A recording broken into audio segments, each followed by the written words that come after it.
Ladies and gentlemen, seekers of light and secret knowledge wherever you may be, you are listening to Points of Light Radio, the podcast dedicated to taking you past the apron and behind the closed doors of lodges everywhere. And here is your host, Stan Miller. Greetings, brothers and sisters. Shalom, assalamu alaikum, adnastana. It's wonderful to be back with you here and carrying this podcast forward into the new year here in 2024. And we're going to, in this particular segment of Points of Light Radio, we're going to be retracing our steps a little bit and revisiting an organization that I've been wanting to revisit since I covered them in February of last year. And that organization is the Noble Order of Muscovites. Now, just to give you some just to briefly recap, because I've covered this organization before. The order was originally known as the Imperial Order of Muscovites, and it was founded in 1894. And it was an unrecognized independent body of the Independent Order of Oddfellows. And in the early 1900s, the Muscovites were essentially shut down by the governing body of the Independent Order of Oddfellows. But they have since been revived. Okay? Now, the basic body or unit of the Order of Muscovites is called the Kremlin. Their officers have titles such as the Tsar, Patriarch, Regent Commander, and so forth. Right? Now, my guest today, and you may recall him from the last time we covered the Noble Order of Muscovites on February 6th of last year, as well as he also contributed to my July 28th, 2023 segment of Points of Light Radio. And you may recall him, and his name is David Scheer. Now, he's the secretary of Peninsula Lodge 128, Independent Order of Oddfellows. He's also the elective secretary of the Northern Star Lodge 715, Grand United Order of Oddfellows. He's double odd, as he calls himself. And he's also the Kremlin Baku of the Noble Order of Muscovites. Right? And he's here to shed further light on this wonderful and fun, I might add, organization. Right? So, no more discussion from me. Let's go fellowship with my new friend, David Scheer. But are you, as I always ask you, still thirsty for knowledge? Are you still searching for the light? Then you just trim your lamp and follow me. Well, welcome to Points of Light Radio, Mr. Scheer. Thank you very much. It's great to be back on. And you are the secretary of Peninsula Lodge 128, Independent Order of Oddfellows. You're also the secretary of the Northern Star Lodge 715, United Order of Oddfellows, and the Kremlin Baku of the Noble Order of Muscovites. So what else could you tell me about yourself? Well, I am very, very happy to announce that a number of the members of Peninsula Oddfellows Lodge who joined the Grand United Order of Oddfellows, so we are now what's called double odds. Yeah. We had our petition granted, and we'll be getting a charter to reinstate New Northwest Lodge, which was originally established in Portland, Oregon in the 1880s, and it died out in probably the 1950s. And so we're excited to have both orders of Oddfellows back in Oregon again. Oh, that's wonderful. And Tell us, first of all, it's been a while since we featured your organization, so what exactly do the Imperial Order of Muscovites do? So the Imperial Order was the original order back in 1894, and out in the West, it became the Improved Order.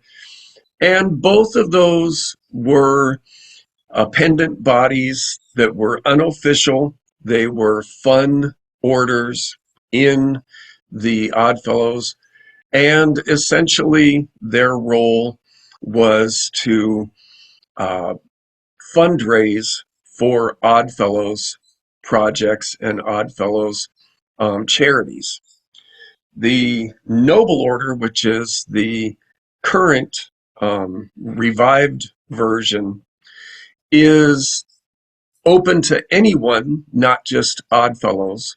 And its main goal is to, like the old orders, to fundraise for charitable projects, but also to help spread fraternalism by giving a fun introduction to what lodge degrees are like for people that may not be familiar with lodges. Okay, now, as I understand it as well, you don't have to be, of course, I'm a member and I'm not an Oddfellow, so you don't have to be a member of the Oddfellows to join the Muscovites. Correct. When issuing a charter to which is essentially like a user's license to be able to put on the degree, we issue those to lodges. So we have lodges that are Knights of Pythias lodges. We have um, Masonic lodges. We have many different lodges that have charters allowing them to put on the Muscovite degree. But because the degree is just for fun, uh, they can then put that degree on, and they can invite friends and family and members of the community who are not necessarily already members of a lodge. And this is, again, a way to introduce them to lodges. Okay, now, how have you been doing membership wise? You mentioned that the Muscovites are spreading, in the west coast of the United States. Have you opened any new duchies in other parts of the states? Oh, yeah. Actually, outside of Oregon, the state that has the most duchies so far is New York. Wow. Very popular there. And of course, we have many, many duchies and a Kremlin in the Philippines. That is probably where the Muscovites are the most popular. And just as a really fun point, uh, we have been working with someone in Russia in translating the degree, and the Muscovites are actually going to be in Russia. That's wonderful. That's great. I'm glad to hear that. I really am. Right. And I also understand you've got some events planned, kind of a challenge, shall we say, a degree challenge or something you put out recently. I was looking at the your Facebook page there, your Muscovite Facebook page there, and you've got some sort of a degree challenge or something coming up. So what it is, when we put on the degree, it used to, of course, like any degree, used to be a live event. And we still do the live event. However, during COVID, we had to cancel our big conferral, and that's when we decided to create a version of the degree that was a virtual degree that could be performed over Zoom. Now, being online, the virtual degree, obviously we couldn't have the people taking the degree do physical challenges, the physical challenges that are in the live degree. So what we have just done, because there are a lot of duchies who have only seen the virtual degree and they want to put on the live degree, but they've never seen what we call the tournament and the quest. That section of the degree, they've never seen how it's done live. So this degree is only available to be watched by people who are already Muscovites. Yeah. But they can watch this degree. It's the same virtual degree, but in the middle, instead of having the virtual tournament and quest, it has footage from last year's degree done in Portland, Oregon, showing the actual physical tournament and quest. So the challenges that the candidates had to face during the actual live degree. Okay, and it is a fun, I will say that. I found it very fun. I took the virtual degree and I found it very fun. I think you'll agree, and you do keep it very fun. As well as, there's some learning experience as well going on with it, and that's great, isn't it? Definitely. Yeah. So how are you finding though? Who's actually joining, shall we say, now? Are you finding it's more attractive to young people or old people? It is totally crossing the gamut. That's the wonderful thing about the degree is, and this I have to put a shout out to the people over 100 years ago. It's getting to like 140 years ago when the degree was written. The degree, the comedy in it is just priceless and timeless. So we have people who have been members of lodges their entire life and are in their 80s taking the degree. And we have people who are, actually, we even have, many orders have a youth organization. Okay. So, for example, with the Odd Fellows, we have Theta Rho for girls who are not old enough to join the lodge yet. And they've been taking the degree and they absolutely love it. So it applies right across the board and we're getting many members. But I would say if you were looking at an average, most of the people taking the degree are probably in their 30s. Now, what do you find that the Imperial Order of Muscovites has done for you? So the Muscovites, the main thing that it has done for me, and this is one of its goals for everyone, is got me in contact with a lot of people who belong to other fraternal orders besides the one that I belong to. My fraternal membership is in the Odd Fellows, like I said before, the Independent Order and also the Grand United Order. And through the Muscovites, I have made many, many friends, close relationships with people in Knights of Pythias, in the Free Gardeners, in, How about that? many different organizations, and been able to work together with members of these other organizations in helping to promote both orders. So that's the really cool thing. It sounds like your goals are really the same as mine that way too. We really need to preserve this history, raise the profile, let people know these things are out there.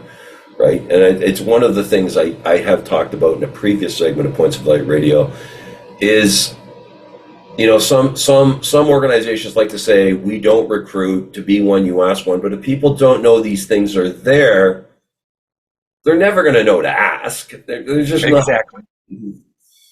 But you describe yourself as double odd. Are you in any of the other Odd Fellows appendant bodies? In independent order, I have taken the encampment degrees, and I have been mustered into the Patriarchs Militant. But I have to be honest that my life just doesn't have enough time in it for me to be attending all of those meetings. So I decided to just focus in, dedicate my time and energy to Peninsula Lodge and to the Muscovites. But you're not in anything. And to my Grand United Order as well. Sorry, yeah. But you're not in any of the Grand United Order appendant bodies that they have there. I understand they have. I've covered a few of them. Their appendant bodies there, Amos and things like that. I have taken the Amos degree. Oh, Now the Amos degree, when we put on the Muscovite degree for the very first time, a group of Amos members came up from California, and we did both of these fun degrees on the same day, which, yeah, and it was a blast, but it was also, we both decided it was a little bit much to do it's a lot of work. both of our degrees on the same day. So Amos has come up and put on their degrees in Oregon a few times since then, but we haven't done the same 2-in-1 as we did on that first time. Now, you've been in Odd Fellowship for how many years now? Like how many years is it going on now? I was 16 and I'm 59, so Oh, yep. a long time. So what changes would you say you've seen within Odd Fellowship since you joined? Crucial change. Honestly, the change that I have seen is the most important change that you can see, and that is the lodge getting younger and the lodge getting more modern. And I have to say, unfortunately, that's not every lodge. It is certain lodges. And in particular, it's lodges that are very active in social media and are willing to ask the question, how do we make lodge relevant to a younger generation? And unfortunately, and it's totally understandable, but many lodges instead ask the opposite question, which is, how do we make young people want a lodge that does everything the same way it did 50 years ago? Yeah. And that's just not going to work. If you want to attract the younger generation, then you need to be offering things that appeal to them.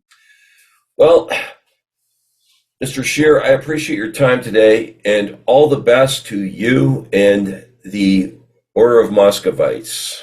For the life of the Tsar, sir. For the life of the Tsar. Thank you. David Scheer, brothers and sisters. Wasn't it wonderful, not just having him back here, but also revisiting the Noble Order of Muscovites? Like I've told you before, I've been wanting to revisit this organization since we covered them last year, and here we have it again. And it's wonderful. They're growing. This is the wonderful thing about them. They're growing. Since last year, this organization has grown. Isn't that wonderful? Right? And right, I love how, right, he has modernized the Muscovites, and he continues to search for and find new and exciting ways to not only promote the Muscovites, but also Odd Fellowship in general, right? I mean, and some of the methods he's using are similar to the ones you've heard discussed here on Points of Light Radio before. You know, lodges and fraternal organizations need a strong online and social media presence, right? Combine that with also challenging your members, right, to move the organization forward. This degree challenge he's having, I mean, it's wonderful. And I will say this, I've taken the degree myself, and it's a lot of fun, but also, as I've told you before, it's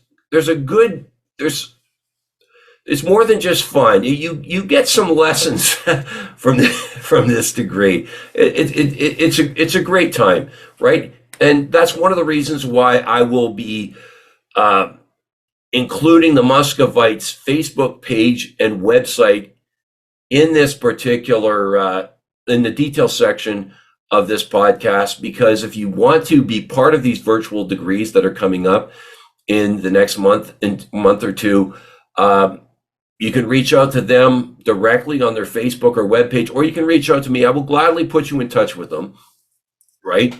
Right. But, and I think, you know, going forward, I do intend, and we will have Mr. Scheer back here to touch base with us on other subjects, because he is so knowledgeable. He's an encyclopedia of Odd Fellowship knowledge, right? But unfortunately, that's about all the time I have for today, brothers and sisters. But before I go, I want to remind you that this podcast is available on both YouTube and Spreaker. Please share, like, and subscribe when viewing Points of Light Radio on Facebook. I also welcome your comments and input. You can follow Points of Light Radio on my Facebook page at facebook.com/Points of Light Radio. My Twitter handle is at PO Light Radio. My Spotify, you can see the link to my Spotify channel, as well as my Points of Light Radio store. Brothers and sisters, it's been a pleasure fellowshipping with you today and bringing you to this organization. It's also been a pleasure to fellowship with my good brother, David Scheer. Until we meet again, just step into the light.